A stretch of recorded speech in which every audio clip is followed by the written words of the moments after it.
Lagi di Profit dalam segmen Earning Report. Dan kita akan lanjutkan dialog masih bersama dengan Hendra Purnama selaku Direktur Investasi PT Daya Mitra Telekomunikasi Tbk atau MTEL. Iya, Pak Hendra, melanjutkan dialog kita dari sebelum jeda tadi. Kalau kita lihat di tahun 2022, Mitratel telah menjadi perusahaan penyedia tower dengan kepemilikan tower terbesar di Asia Tenggara. Dan ke depan apalagi yang akan dibuktikan oleh Mitratel? Kita memang telah menjadi yang pemilik tower terbesar di Asia Tenggara, tapi visi kita itu memang menjadi number one tower company di Asia Pasifik. Ya. Oleh sebab itu kita tetap continue growth, di mana growth kita dari penyewaan tower dan kemudian kita masuk ke adjacent business. Nah, adjacent business itu adalah seperti yang tadi sudah sampaikan, fiber optic, edge computing, IoT, dan power as a service. Gitu.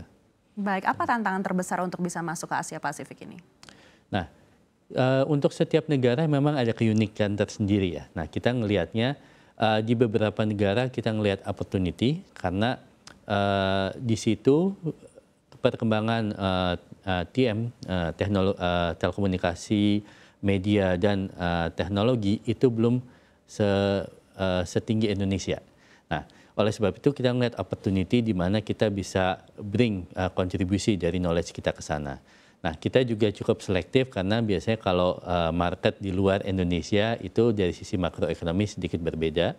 Nah, tapi kita sekarang fokusin adalah kita coba melakukan konsolidasi di Indonesia seperti halnya tower company yang lain sehingga di Indonesia marketnya menjadi lebih mature.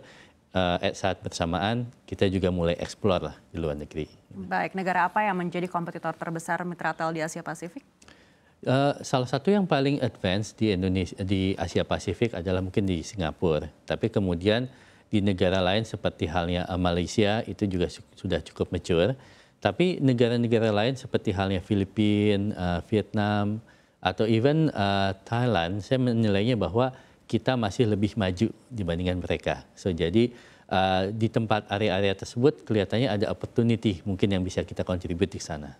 Baik, salah satu concern investor di masa lalu ini adalah terkait dengan independensi. Dari laporan kinerja tahun lalu dan kuartal pertama tahun 2023 ini, Mitratel berhasil membuktikan sebagai penyedia tower yang independen. Lalu bagaimana pandangan Bapak terkait aspek independensi Mitratel?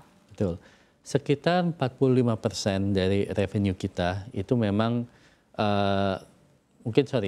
lebih tepatnya kalau saya bilang adalah market share yang kita peroleh itu di tahun 2023 ini di kuartal pertama adalah sekitar 45%. So itu menunjukkan bahwa Mitratel menjadi preference tower company untuk tower company di Indonesia. Itu menunjukkan bahwa independensi kita, service kita itu adalah sama gitu antara mobile operator yang satu dengan yang lain. Bahkan in certain mobile operator, kalau mereka mau additional service yang khusus, contohnya power as a service, kita juga akan perhatikan dan kita akan supply istilahnya semaksimal mungkin.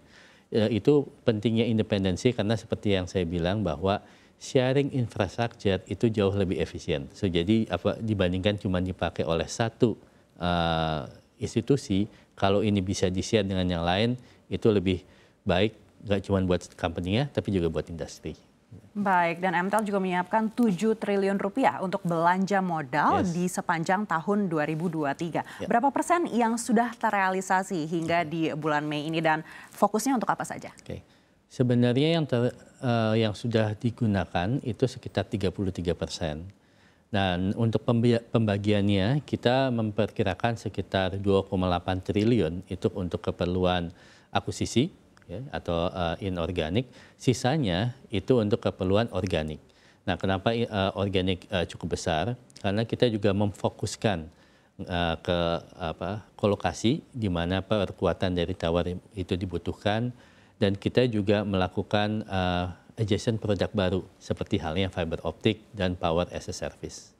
Baik, kalau kita melihat data-data ekonomi Indonesia, namun juga banyak terjadi turbulensi di global, apakah untuk sisa belanja modal yang tadi sekitar 60% masih ada untuk sisa 2023 ini masih akan sama fokusnya atau mungkin akan ada pergeseran? Oke, kita masih sama. Apapun yang terjadi secara global, kita itu cukup isolated. Kenapa? Karena kita sudah mendesain balance sheet kita, revenue kita itu adalah rupiah. So jadi kita mencoba kita tidak memiliki forex exposure ataupun cost of fund yang terekspos dengan apa yang terjadi global, di mana semua pinjaman kita itu dalam bentuk rupiah. Dari sisi suku bunga juga kita sekitar 30% lebih itu juga fix loan, sehingga apabila ada kenaikan suku bunga kita udah certain level, kita udah safe juga. Baik, artinya meskipun ada turbulensi di dolar Amerika Serikat tidak akan terlalu mempengaruhi bisnis. Betul, begitu ya. Betul, memang ini adalah keputusan company untuk menggunakan rupiah selalu dalam bisnis. Yes, betul. Kita lebih istilahnya konservatif. Dan kita juga melihat ke depannya bahwa dengan melakukan atau fokus ke pinjaman rupiah itu lebih aman dan kita tidak menimbulkan resiko forex juga dalam balance sheet kita. Baik, dan dengan capaian positif di kuartal 1 2023, laba bersih naik 9%, EBITDA naik 16,2% dan revenue naik 9,9%. Apakah kinerja ini masih akan bisa terus terjaga di kuartal-kuartal berikutnya hingga akhir 2023 ini, dan berapa proyeksi pendapatan Mitratel hingga akhir tahun? Oke. Kita emang rencanakan ya bahwa growth kita di tahun 2023 ini dari sisi revenue sekitar 11%. Dari sisi EBITDA itu juga 11%.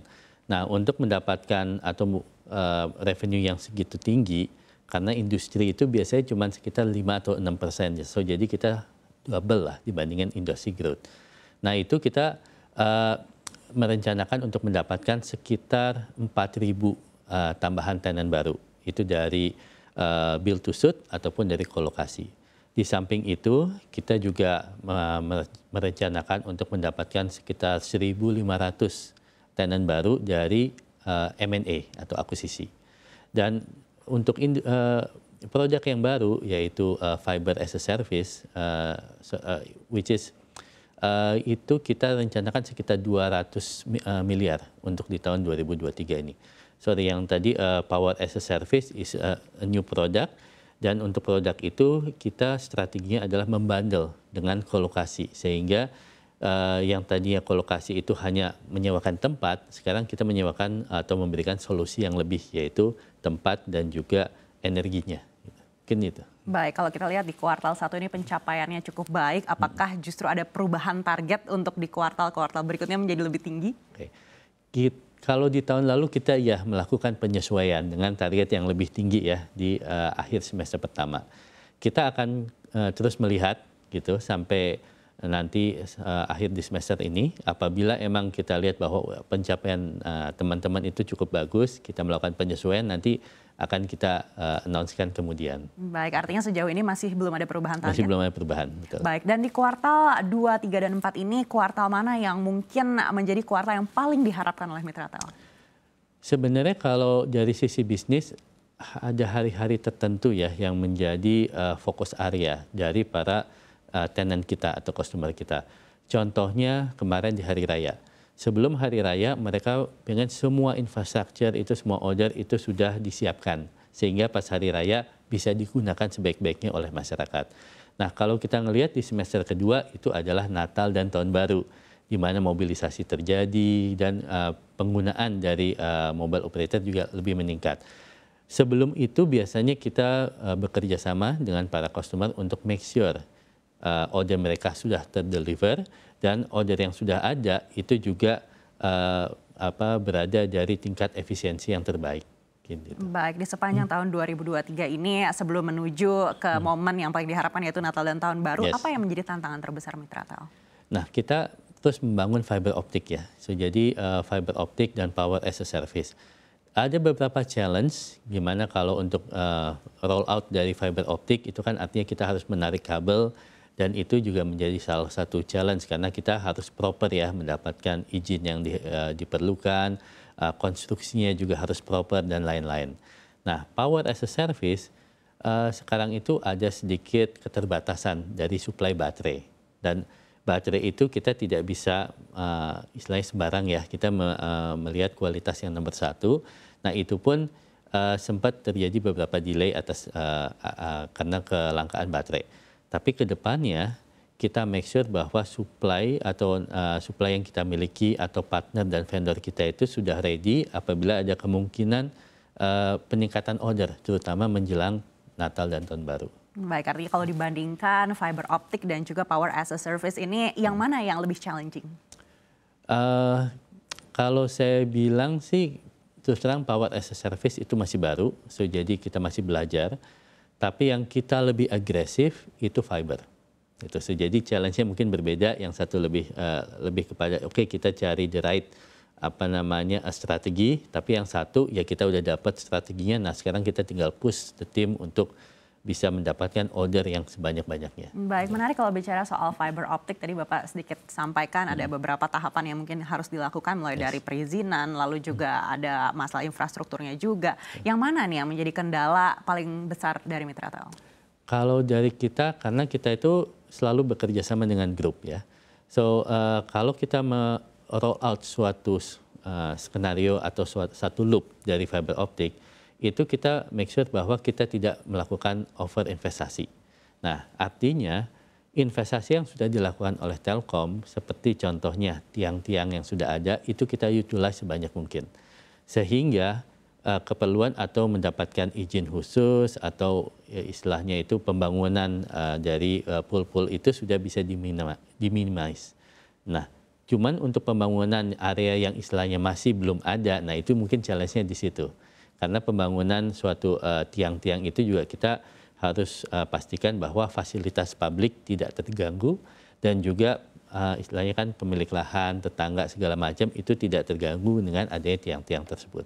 Baik, Power as a Service ini adalah produk baru. Apakah ada proyeksi dari Mitratel kapan kira-kira produk ini mungkin bisa menjadi produk yang memberikan kontribusi paling besar untuk pendapatan Mitratel?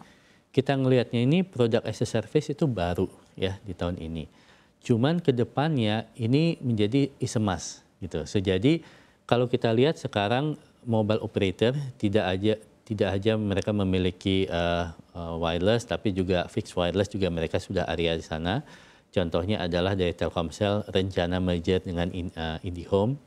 Nah, tapi di lain pihak mobile operator coba menjadi lebih efisien dengan mendivestasikan semua infrastruktur mereka. Nah, yang pertama adalah dari tower, itu semua relatif sudah dijual ke tower company.